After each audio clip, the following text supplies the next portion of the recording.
Morning, everybody. I'm waiting for Rachel. As soon as she requests to come on, we'll get on together. There we go.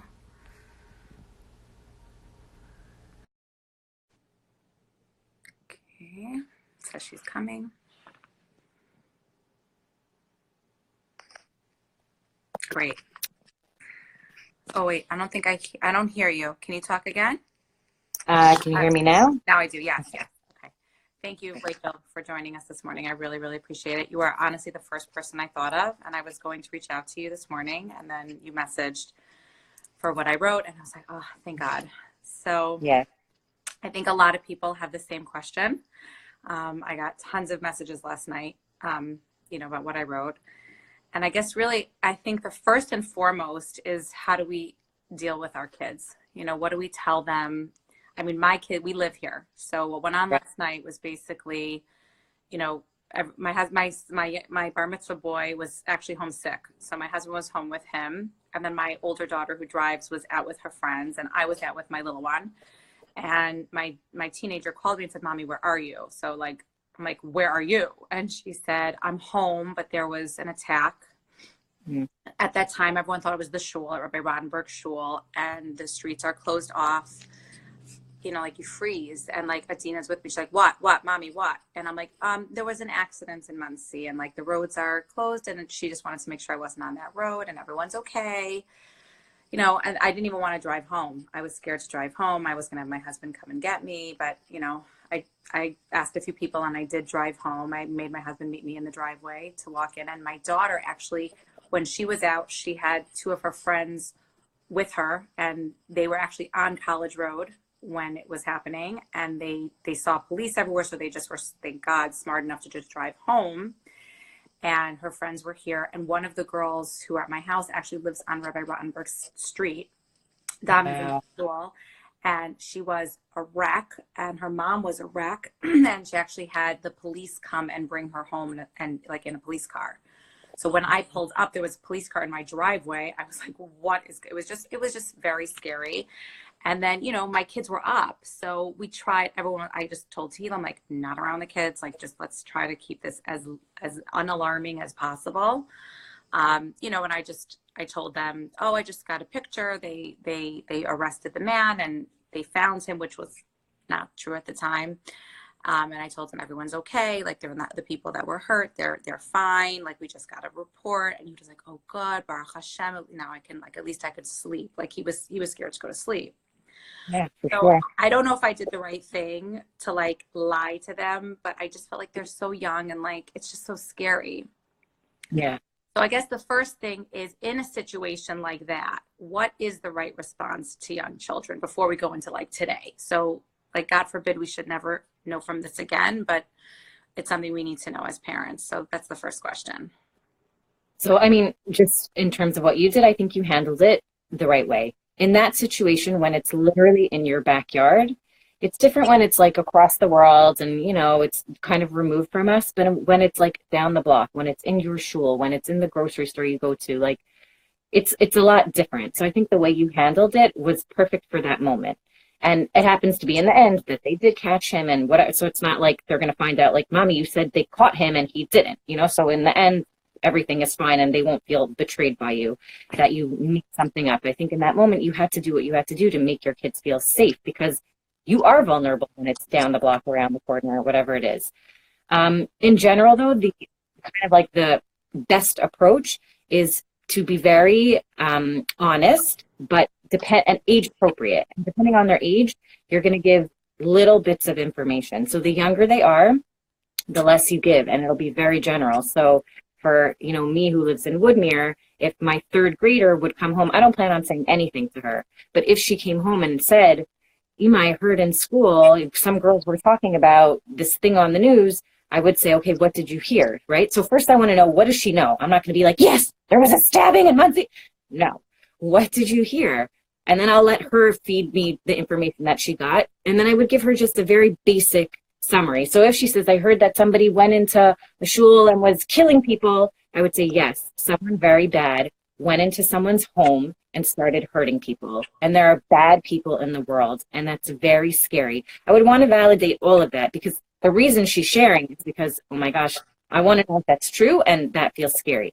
That can be very scary. And in the end, they caught them, right? You want to give them that peace of mind. Also, they caught them, and the police came, and Hatzalah came, and they're taking care of the people that were hurt. And there's so many good people that came after to make sure that everyone there was okay. So we also want to focus on all of the good that happened after. So you don't want to keep the details on the scary, these guys burst into the shul, and we don't want to do that. Very few details about the incident, more details about the after, the good after. So Hatzalah came, police came, they found them, people are helping them.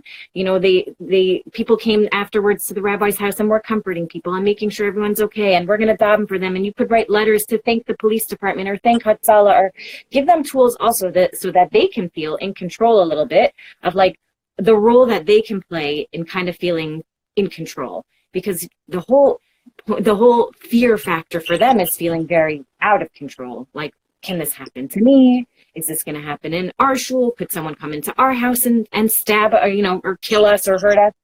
And to those questions, I would say, answer your kids. Don't be like, oh, that's crazy. No, you could say, listen, there are bad people in the world, but you know what? We have, you know, police are going to be even more, you know, on top of things now. There's going to be more security. You're probably going to see, and point it out when you're in the neighborhood, especially in your neighborhood, like, look, see how there's police everywhere? Because they want to make sure we're safe. It's not because we're in danger now. They want to make sure we're extra safe because something bad happened, and they want to make sure it doesn't happen again. And something also to emphasize to our kids is the reason things like these are so shocking and we hear about them on the news and they're kind of like sensationalized and talked about so much is because they don't usually happen. And you could say the reason we feel so shocked by this is because people don't go around doing this. We do live in a safe world, and we can go to our friends' houses and to shul and not be in danger. And the fact that this is happening is so upsetting because that's not how the world should be, and that's not how it is usually. Normally we are safe, and you don't want to go into the politics of, you know, again, keeping it not political. Don't go into anti-Semitism or Trump, or like, don't start with kids with that. Like, leave it alone. They don't need to know that. It's too confusing for them, and it's also it's adding elements to this situation that don't need to be talked about, you know? It's very fact and very general. And if you have older kids like teenagers and they want to know, I would tell them, come to me with anything you hear. I want to be the source of your news. You know, I want to confirm or deny or correct whatever you hear, because your friends are going to be talking about stuff. They're going to hear crazy stories. They're probably following news outlets or Instagram pages or whatever, that they're going to hear things that are not necessarily true. So say, like, come to me for whatever you hear and let's talk about it. You know, let's find out if it's real. Also tell your teens not to Google stuff. Like, don't look up the news yourself. If you want to know, like, let me tell you, because there's crazy things on the internet and I don't want you to be freaked out, you know? And as we know, not everything on the internet is true.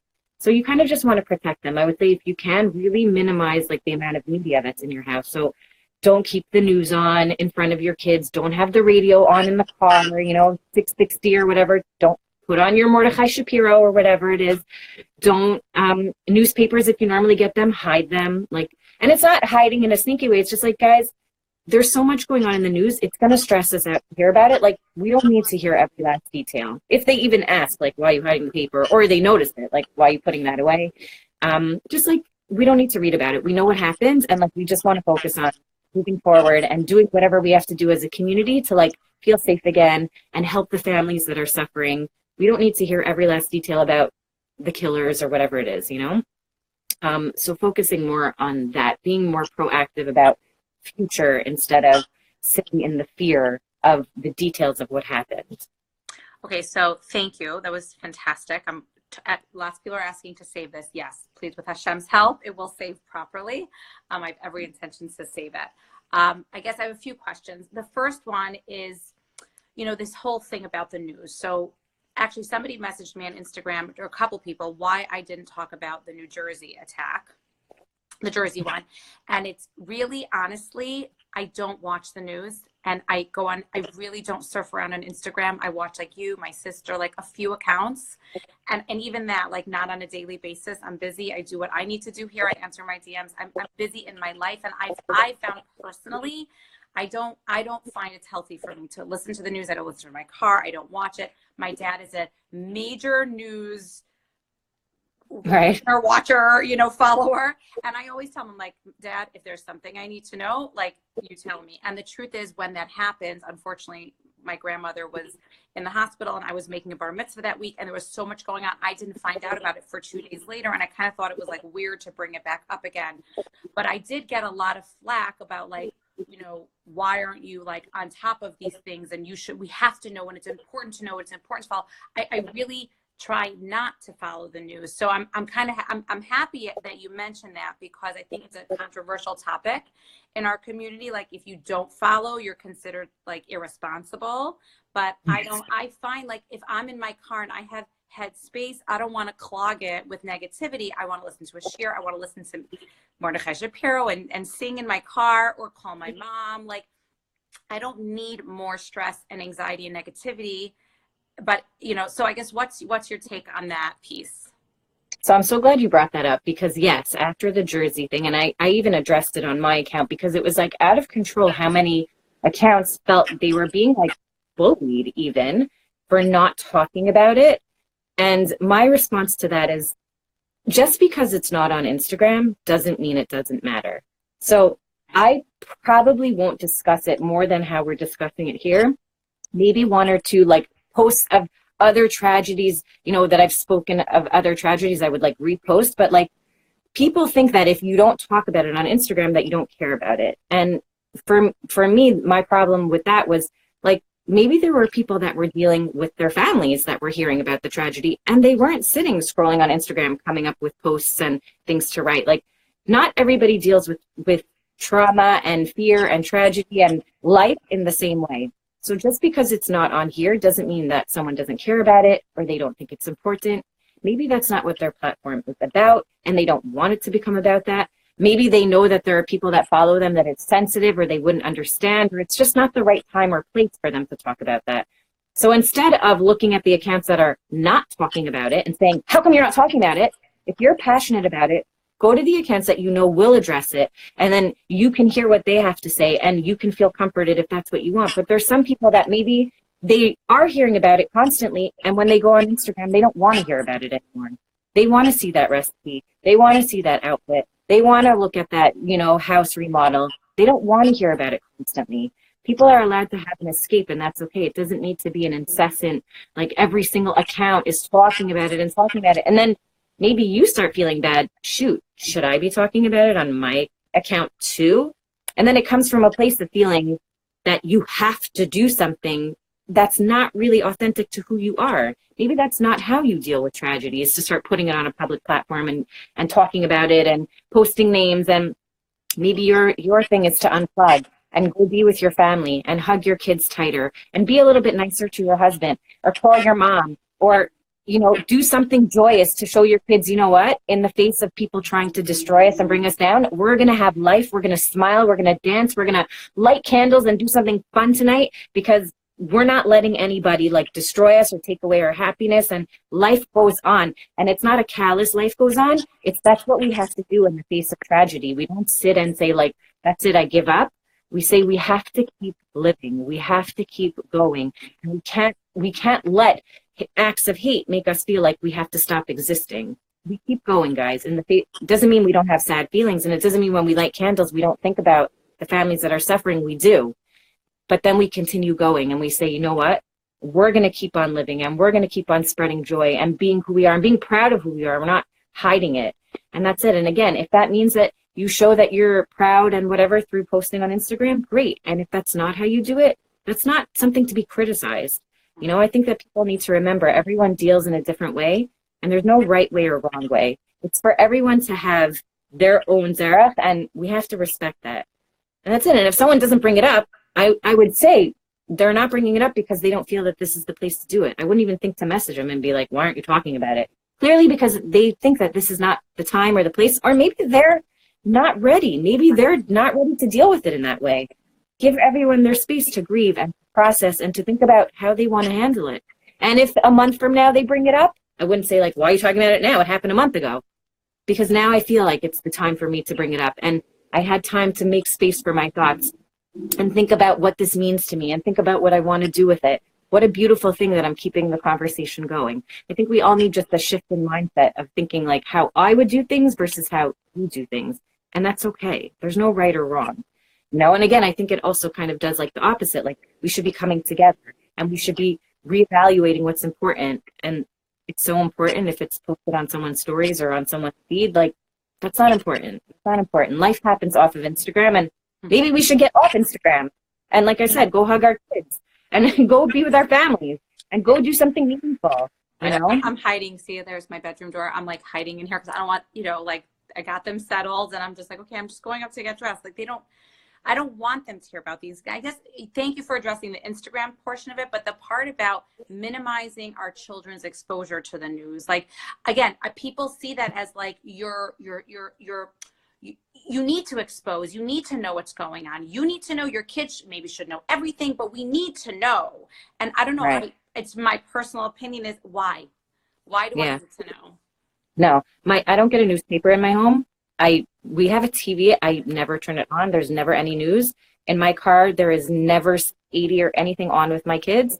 They know what they have to know. Right. I do not tell them about violence or politics. Like that is not something kids need to have in their life.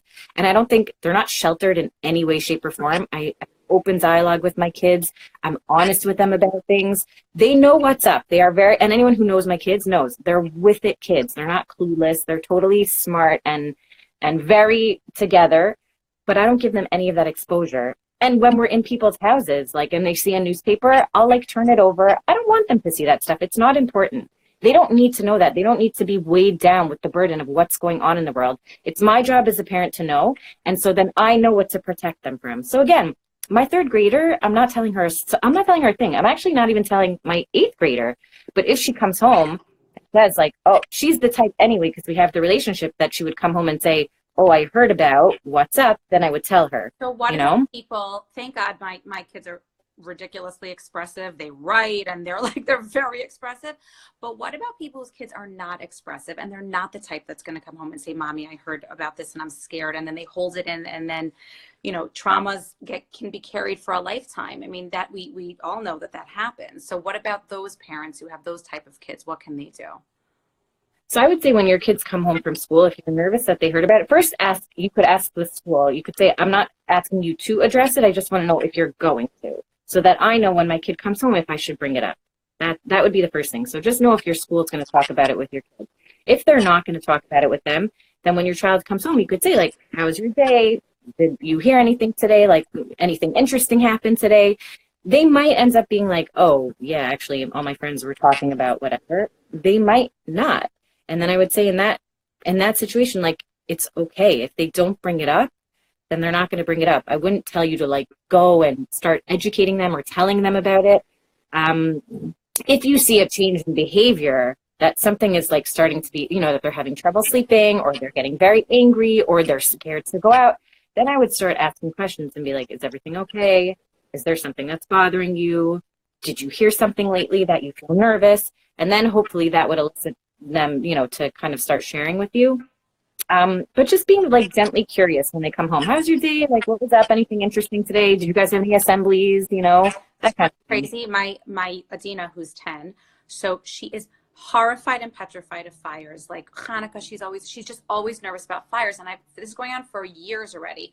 And I've asked her many times, like, Adina, did anything ever happen about a fire? Like, when did fire start becoming scary? And she never could answer me. And again, she's an extremely expressive child. And last night we were driving home, all of a sudden she says, Mommy, you know why I'm so scared of fires? She said, when I was 6, I think she was 6, we went to Disney and I went on this, or whatever, Universal Studios, and I went on this ride with Shalom and Tehila, and it was a virtual ride, and it was like, they came in and they said there was an attack. I mean, I don't go on rides ever, so I wouldn't have even known about this. And she said they pretend like it was an acted out fire, but it felt so real and she was so scared. And ever since then, she's been so scared of fires. Now this is 4 years later, and I've tried to ask her, and I've seen that she has this unusual fear of fires, and I never knew where it was coming from. I could think of something happened at a friend's house. Did she see something in a movie? Like, where is this coming from? So I guess just sometimes they do suppress things. It could be she couldn't even put the pieces together of why she Right. felt scared, because she developmentally, like, she didn't really understand her fear. And as she got older, she probably started putting the pieces together of like, oh, wait, that time at Universal, like, Trauma made her remember, or made her like, made the click happen. Because yeah, I think that must have been it. Like, last night was really scary, and I think it maybe possibly like reconnected, like, oh, I remember another time I felt this fear. It could be. That's interesting. yeah, Is it just so yeah. important to be able to, like, that your kids know that they can talk to you, and that even if it's not right away, that they eventually come to you? That's, I guess. Yeah. And I think the most important piece is like that you have to be okay. So when you talk to them about it, if you're emotional and a wreck and terrified and nervous and scared, it doesn't matter what you say to them, they're going to feel Feel it. scared. Right. So you have to Okay. give off So that. on that topic, so there's Yeah. two questions I have on that. Number one is the spiritual piece. Okay. So my husband's MO is always like, Davin, have Emunah, Hashem is protecting us. And like, we're going to say Tehillim, and everything's going to be okay. And so my 13-year-old said, but Abba, Rabbi Rottenberg's a tzaddik, and like, they were lighting the menorah, and they're like, I mean, Rabbi Rottenberg is incredible here. I mean, he is so makar of people, and like, that shul is just like open to everyone. It's such a place of like Abbas Chesed and Abbas Chinam, and it's just like, but they're so like, why didn't Hashem protect them? So I don't know. That's such a hard piece.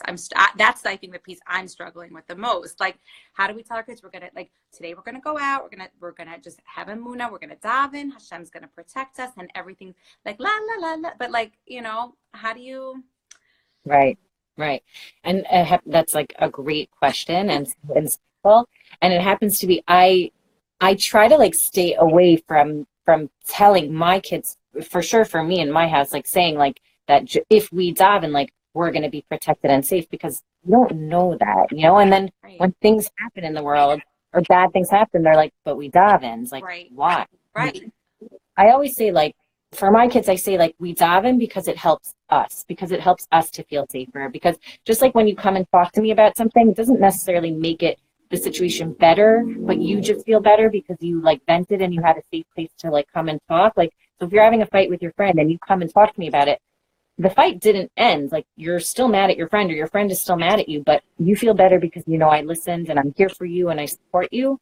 Kind of the same thing with Hashem. Like, there are people in the world that are going to make decisions and do bad things, and unfortunately, like, Hashem is not stopping them. Like, they make choices, right? As much as Hashem runs the world, like, people make decisions and make choices, which again, that's a whole other philosophical discussion that we don't know the answers. And we could say we don't understand how the world works, but we just know that davening helps us feel close and connected to Hashem, and it helps us to feel like we're going to be okay. And it gives us the strength to feel like even if bad things do happen, we're not alone. We know that Hashem is taking care of us. Even if we don't understand what he's doing and we don't understand why things are happening, we're not alone. So yeah, your friend's not talking to you, but you're not alone. It doesn't change that your friend's not talking to you, but I'm with you. So maybe it hurts a little bit less. So yeah, it still hurts that this happened to us, but Hashem is with us. Maybe one day we'll understand, maybe we'll never understand, but we're not alone. So I think that's more the answer, is like, we're just going to keep davening because we know that even though we don't understand how the world works, Hashem is taking care of us in whatever way that means. That doesn't mean bad things can happen. They do happen.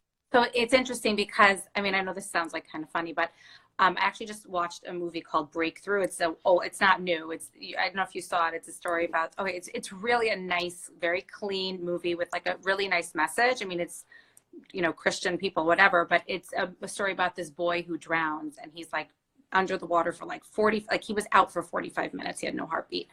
And his mother prays and he gets a heartbeat. And it's this whole story about how she believes that God can heal him, and the power of like love and believing in another person. And it's really, really beautiful. But there's this one scene in the movie where she goes up to the roof and she realizes that she so wants to control God's outcome, and that's not really trusting him, and how she surrenders and she says, God, whatever plan you have for my son, I accept. like, I know that it's good. And I'm not saying to say this to children, but I'm just sharing it here on my platform, that that's how I'm personally processing it, is like, you know, Hashem, I trust you and I believe in you. And I know that you have a plan for my life. And I pray and I believe that you will take care of me. But it's like, whatever happens in life, I trust that it's for my good. Because it is scary. I mean, we just had an unfortunate, like, my uncle passed away in our family, and it was just also like we were all davening for so long, and it's like, how do you wrap your brain around it? Like, but we asked Hashem and we trust in Hashem. And it's like, but sometimes we don't understand Hashem's reasoning, and it's not coming from love and protection. It's coming because that is what's good for us. We just don't understand. So I'm not saying say that to children, maybe teens who are super mature and are grappling. But I could just say, like, again, because it's my platform, and I felt like that's how I personally try to process it, that piece. And I think that's a beautiful outlet. Yeah, I think that's great. And I think that if you believe that, then you're able to give over to your kids more calmly that you really believe that everything will be okay. And that is a message we want to give our kids. Yes. Whatever will be is meant to be. Not, you know, some, you know, our people have gone through, we have a long history. Things aren't always okay, but yeah, I just, you know, I guess it's just believing that Hashem has a bigger picture, and Mashiach is going to come, and there's a storyline that we don't have access to and don't fully understand. Right. And we're not alone. We're not alone. We have a community. We have Hashem. We have Tefillah. We have things we can do to make us feel more connected. And again, you want to give your kids like a sense of, and yourself, a sense of control. That's the scariest things.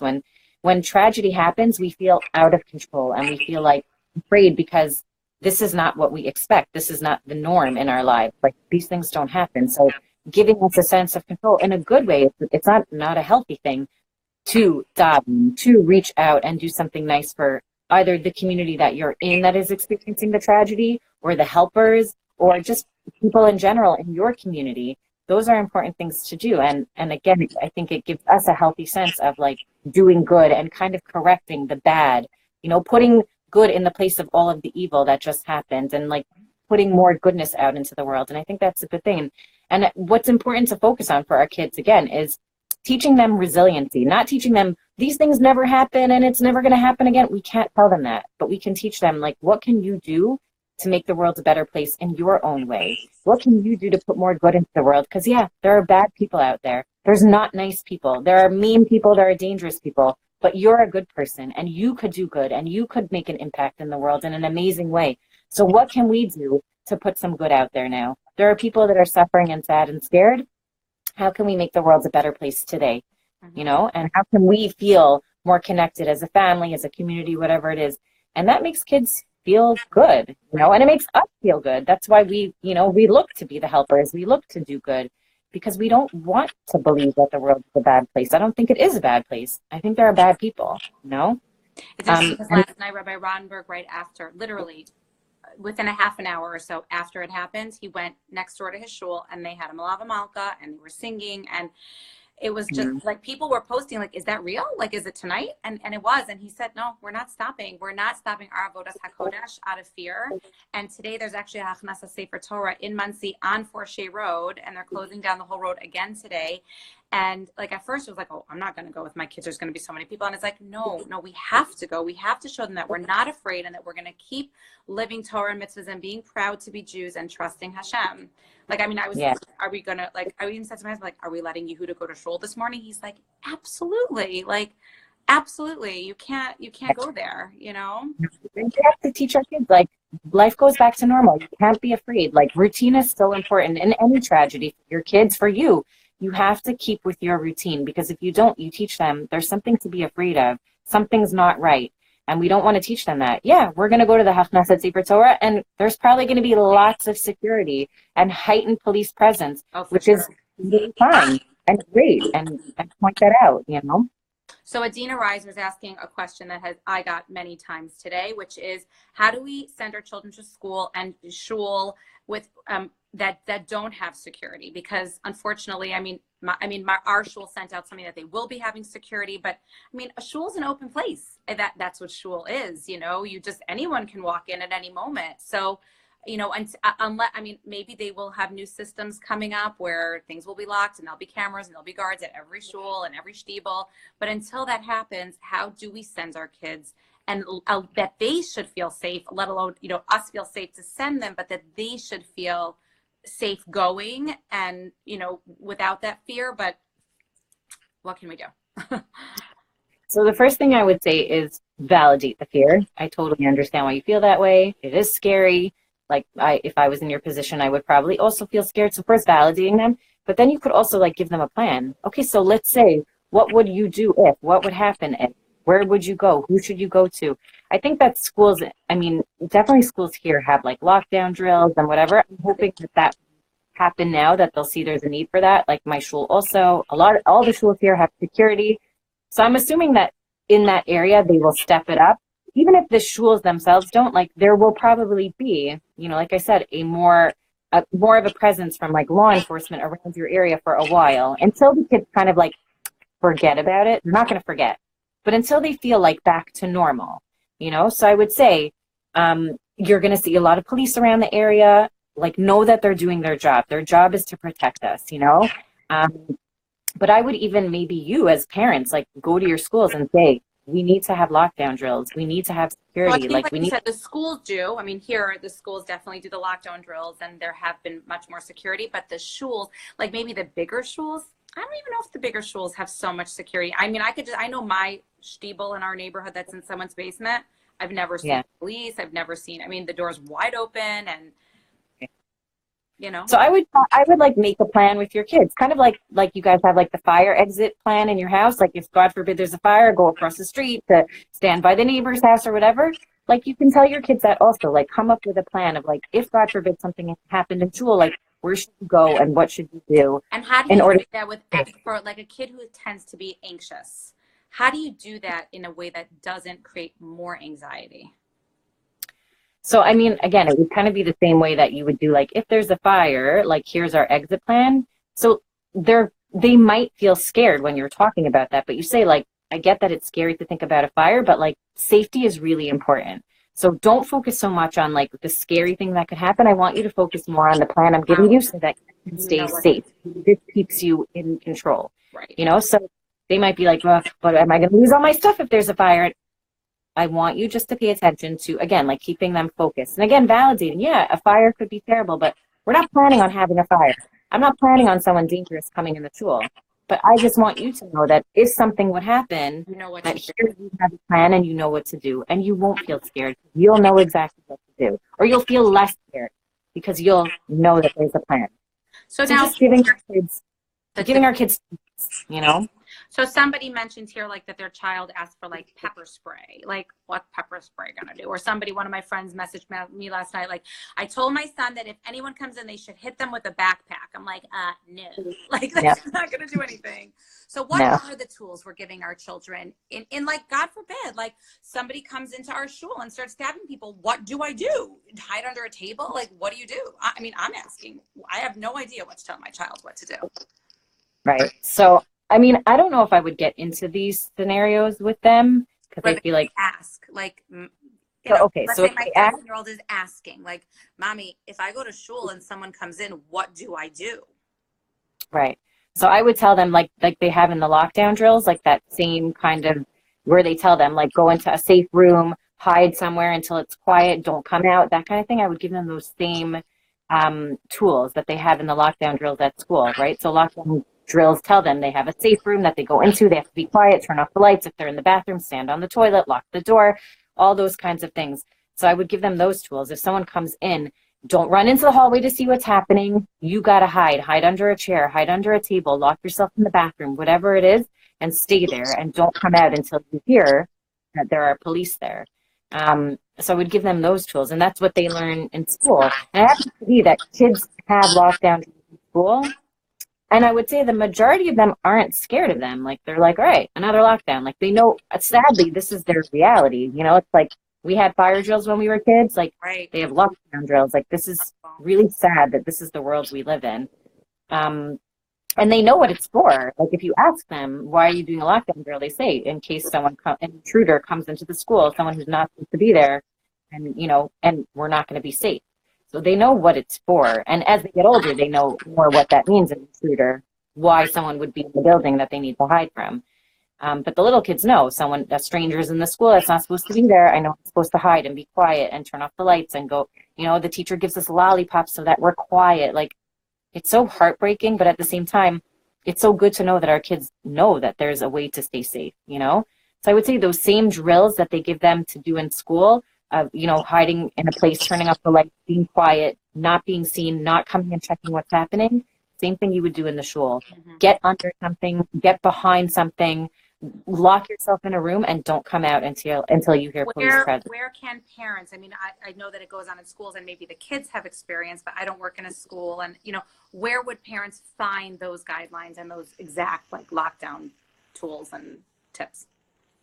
So you for sure could look them up online, but I'm sure you could ask your school that your kid goes to, can I see your procedure for lockdowns? And they should give it to you. It's not something that they would not share with you. Meeting for the parents and really educate the parents so everyone's on the same page. It's like the new math system. My kids come home from school and they want me to do math homework, and I'm like, we did not do division, you're doing division, so I can't help them with homework because I don't know their system. So I think it would be very beneficial to keep it streamlined and everyone sort of this way it's clearer for them. It's not confusing. What did mommy say? What did the school say? So you could even ask them. You could ask them, what does the school tell you? What's your lockdown drill? And these kids know it because they do it multiple times a year. So my kids, they know it by heart already, and they've been doing it for years. So you could say, what do you do in the lockdown? What do they tell you? What if you're in the bathroom? What does that mean when you're in that safe room? What are you supposed to do? And then say, okay, so those same rules and protocols, that's what you would do if you were in shul and God forbid something happens. But I'm hoping that as a community in Muncie, for sure, that people will band together and say, we need heightened security in our shul. We need a presence all of the time. If there's multiple doors, they need to be locked. There should only be one door that has access. There needs to be someone there who is either armed or not armed, but a presence who is trained to deal if there is an intruder in the shul.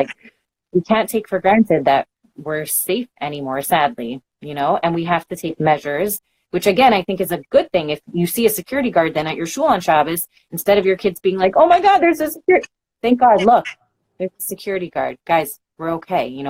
The shul is making sure that it's safe for us to come here. We have someone here who's watching. They have someone who's trained. They have a security team or whatever it is. We're making sure that we're doing the right things to be safe in our neighborhood. Sadly, this had to happen, that we had to step it up, but we're doing it, and that's a good thing. So that if they see that security, that doesn't increase their anxiety, but you kind of say no, this is a good thing. You don't have to be scared. This needs to make us feel better, So last question, and I'll let you go. I know it's been a long time. So a lot of people are asking, it can happen in the grocery store, it can happen in the mall. I know we were planning to go to the mall today.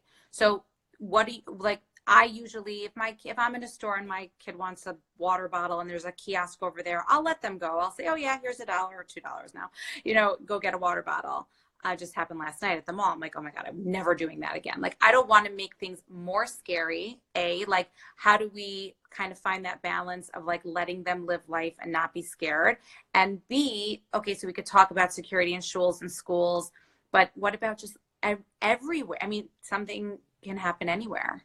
So what is the reaction or response to, or how do we prepare them again for how to deal with those things without making everything scary?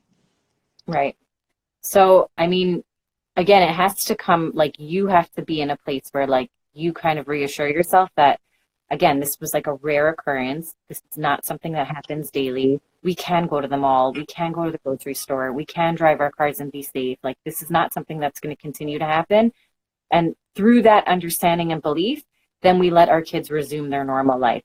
That doesn't mean that we don't feel nervous and scared for the first few days or even a few weeks after this has happened, that we're nervous to let them stand by the bus stop, or nervous if we send them to pick up something for us, that we're hoping they're okay.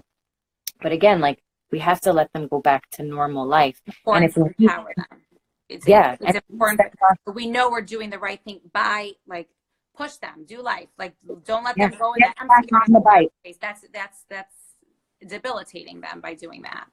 Yes, get back on the bike. It's scary. Yes, it is. And I feel nervous too, but I know that that life has to continue and we can't live. I always give this example to when I work with kids with anxiety. I talk about this, and I feel like this is something that just can be applied to every area. I say anxiety is like the person who like lives in California and like hides under their desk all the time because they think that there's going to be an earthquake. You can't live your life hiding under the desk. Yes, earthquakes happen, but you bolt your bookshelves to the wall and you make sure that you don't have things that are high up on a shelf that could fall and crash. And you know what to do. If there's an earthquake, then you hide under your desk. But every day they go about their days, they go to work, they sit on their chairs, they don't live hiding under their desk. You know, anxiety tells you have to hide under your desk. We don't want our kids hiding under the desk. Yes, it's possible that things could happen. Yes, we understand that. But we can't live our lives hiding. We have to be every day just doing our part and having faith that, you know, Hashem is here and we're not alone and there's a plan. And we can't change that plan necessarily, but we're doing our part. And again, seeing all the things that are put into place that make sure that we are safe and knowing that like we're going to be okay. And again, emphasizing like the reason this is so shocking to us is because people don't walk around killing people. This is not the way of the world. This is shocking and devastating because there are good people in the world. This is not normal. And this is not a daily occurrence. That's very reassuring to kids to know that. Like, I think something also is like they might ask, like, do they want to kill me? Like, what, you know? And you want them to know, like, they're not after you. There's people in the world that just hate and are angry and don't have control, and but they're not after you, you know? Like, you're not a target. Kids might think, like, oh, they want to kill me or they hate me.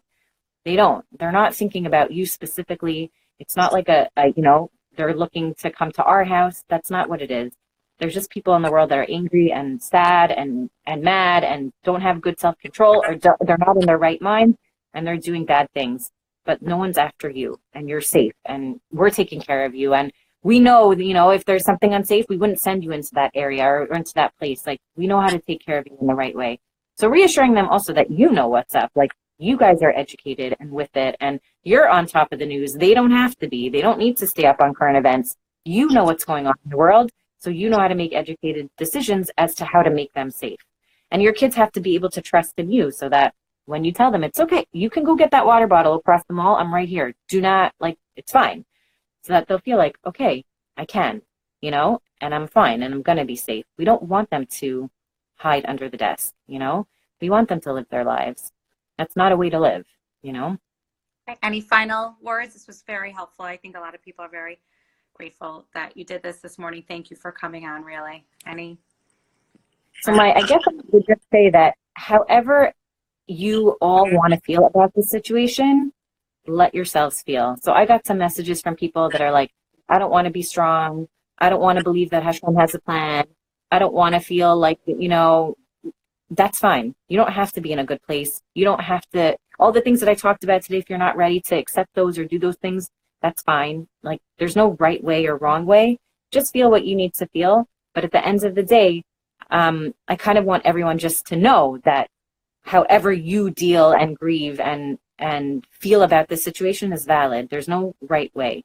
But you want your kids to be okay. If you have kids, you want their goal for them is to be able to like continue on and live their lives and feel safe.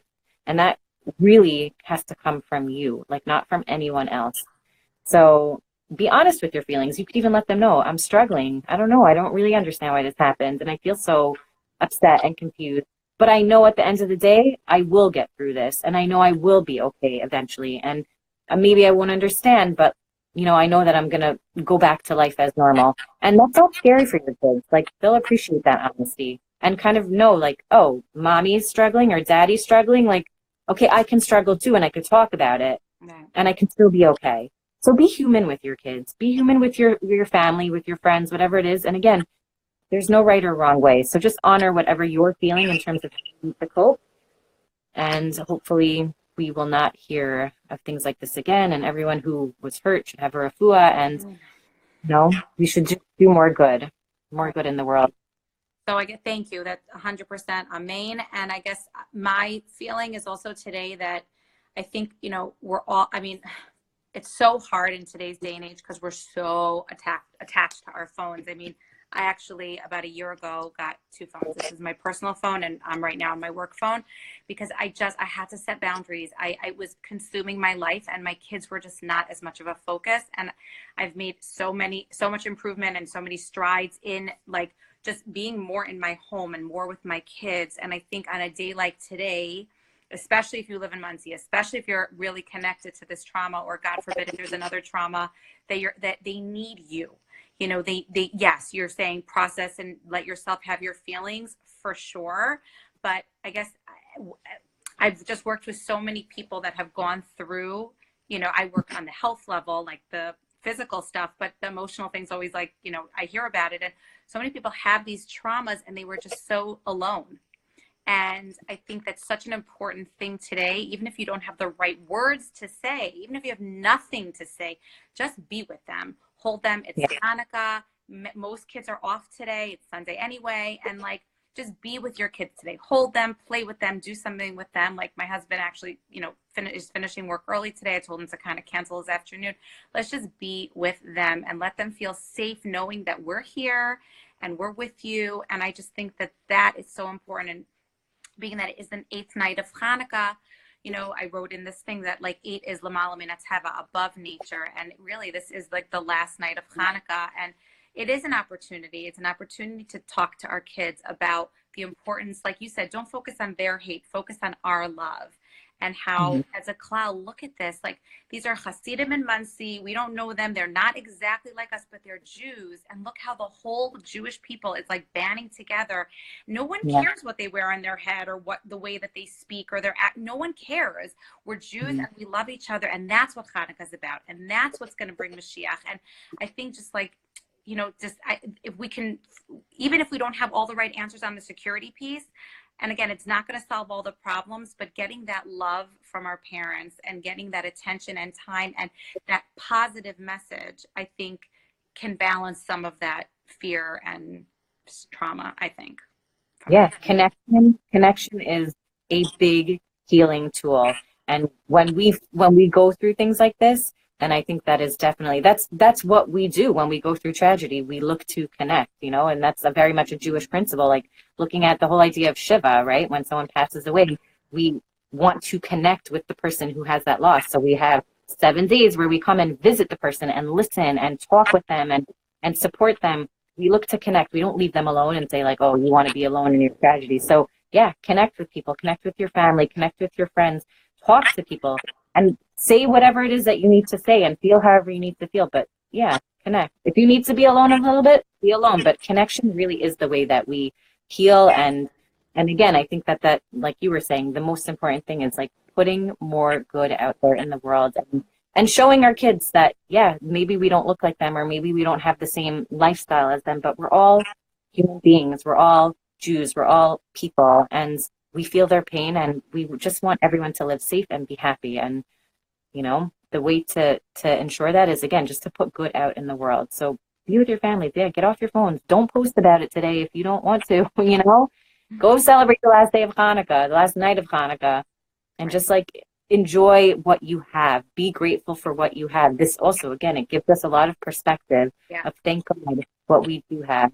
And sadly, it's the tragedies that make us realize how fleeting life is and how fragile it is. And so be grateful for what you have, you know.